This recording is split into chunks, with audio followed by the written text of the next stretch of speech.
ಅಂತ ಅನ್ಕೊತಿದ್ದೆ, daily log ಮಾಡಬೇಕು ಅಂತ. ಅದೇ ಇವತ್ತು ಫಸ್ಟು ವಿಡಿಯೋನ ಸ್ಟಾರ್ಟ್ ಮಾಡಿರೋದು. ಹಾಯ್, ಎಲ್ಲರಿಗೂ ನಮಸ್ಕಾರ. ಇದು ನನ್ನ ಫಸ್ಟ್ ಡೈಲಿ ಲಾಗ್ ಆಗಿರುತ್ತೆ. ಪ್ಲೀಸ್ ಎಲ್ಲ ಸಪೋರ್ಟ್ ಮಾಡಿ.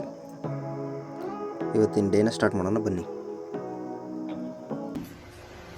ಆ ಜಿಂಗ ಲಕ ಲಕ ಲಕ ಎಲ್ಲ ಏನು ಮಾಡ್ತಿದ್ದೀರಾ? ಬರ್ರ ಬರ್ರ ಬರ್ರ ಬರ್ರ ಬರ್ರ ಬರ್ರ.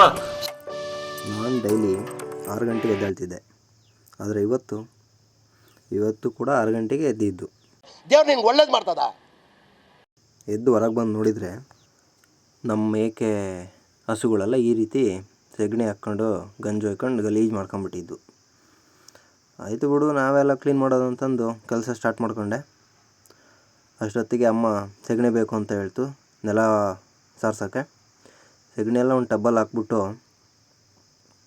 ಉಳ್ದಿದ್ನೆಲ್ಲ ನಾರ್ಮಲ್ ಇನ್ನೊಂದು ಸೆಗಣಿ ಬಾಚೋ ಟಬ್ಬಲ್ಲಿ ತುಂಬೋಣ ಅಂತ ಟಬ್ ತಗೊಂಡೆ.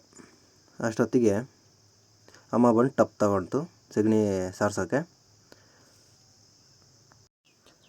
ಡೈಲಿ ಸೆಗಣಿ ಹೊಡೆದ್ರೂ ಚಿಂತೆ ಇಲ್ಲ, ಯಾರಿಗೂ ಸಲಾಮ್ ಹೊಡಿಬಾರ್ದು ಅಂತ ಹೇಳ್ತಾ ಸೆಗಣಿ ಬಾಚ್ಕೊಂಡು ಆಮೇಲೆ ಕ್ಲೀನಾಗಿ ಎಲ್ಲ ಒಂದು ಕಡೆ ಇದ್ದ ಸೈಡಿಗೆ ಹೊಡ್ಕೊಂಡು ಹಾಲು ಕರೆಕ್ಟ್ ಟೈಮ್ ಆಗಿತ್ತು ಅಂತ ಆಕ್ಳಿಗೆ ಬೂಸ ಇಟ್ಬಿಟ್ಟು ಹಾಲು ಕರೆಕ್ಟ್ ಸ್ಟಾರ್ಟ್ ಮಾಡಿದೆ.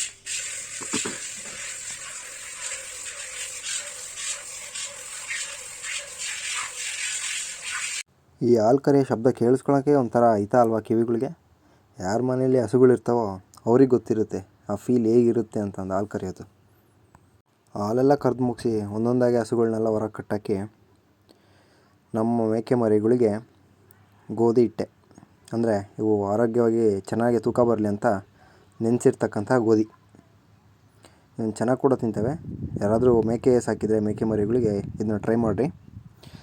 ಆಯಿತು. ಆಮೇಲೆ ಅಲ್ಲಿಗೆ ಟೈಮ್ ಆಗಿತ್ತು ಅಂತ ನಾನು ಪಟಾಪಟ್ ಅಂತ ಗಾಡಿ ಎತ್ಕೊಂಡು ನಮ್ಮ ಸಾಹೇಬ್ರನ್ನ ಹಚ್ಕೊಂಡು ಹೊರಟೆ ಬೈಕಲ್ಲಿ. ಪಕ್ಕದೂರೇ ಹಿರೇಗುಂಟ್ನೂರು ಅಂತ 2 ಕಿಲೋಮೀಟರ್ಸ್ ಆಗುತ್ತೆ. ಅಲ್ಲಿ ಬಂದು ಹಾಲು ಡೈರಿ ಹತ್ರ ಹಾಲು ಒಯ್ದ್ಬಿಟ್ಟು ನಾವು ಒಯ್ಯೋದು ನಂದಿನಿ KMFಗೆ. ನೀವು ಯಾವುದಕ್ಕೆ ಹೋಗ್ತೀರ ಅಂತ ಕಮೆಂಟ್ ಮಾಡಿ, ಯಾರನ್ನ ಹಸು ಸಾಕಿ ಡೈರಿಗೆ ಹಾಲು ಒಯ್ತಾಯಿದ್ರೆ. ಅದಾದಮೇಲೆ ಬಂದಿದ್ದೆ ನಾನು ತೋಟಕ್ಕೆ.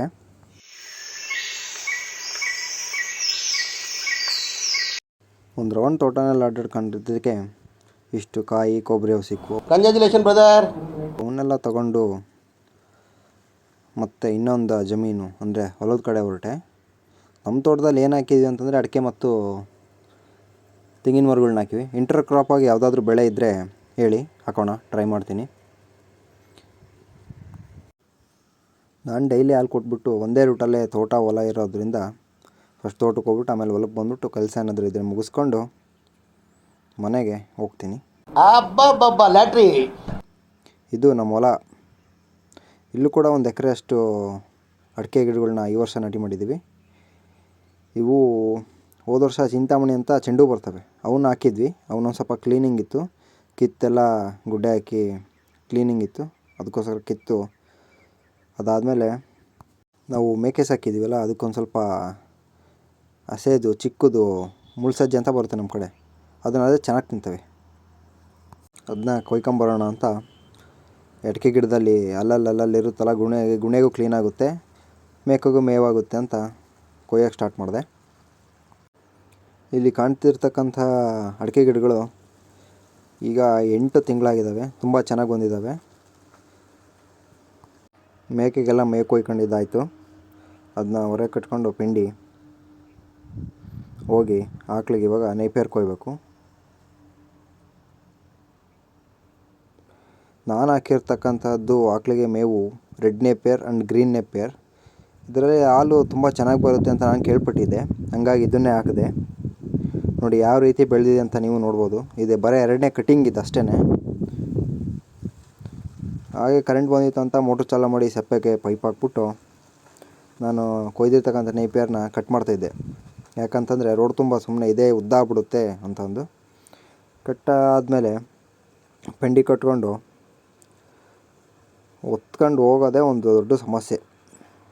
ಯಾರು ಓಡ್ಸೋರಿರಲ್ಲ, ಒಬ್ಬನೇ ಹೊತ್ಕೋಬೇಕಲ್ಲ, ಹಾಗಾಗಿ ಒಂದು ಸ್ವಲ್ಪ ವಜಾ. ಅದನ್ನು ತಂದು ಬೈಕಿನ ಮೇಲೆ ಇಟ್ಕೊಂಡೆ. ಇದು ನಂದು ಜಸ್ಟ್ ಬೆಳಿಗ್ಗೆಯಿಂದ 6 ಗಂಟೆಯಿಂದ 10 ಗಂಟೆವರೆಗೂ ವ್ಲಾಗ್ ಆಗಿರುತ್ತೆ.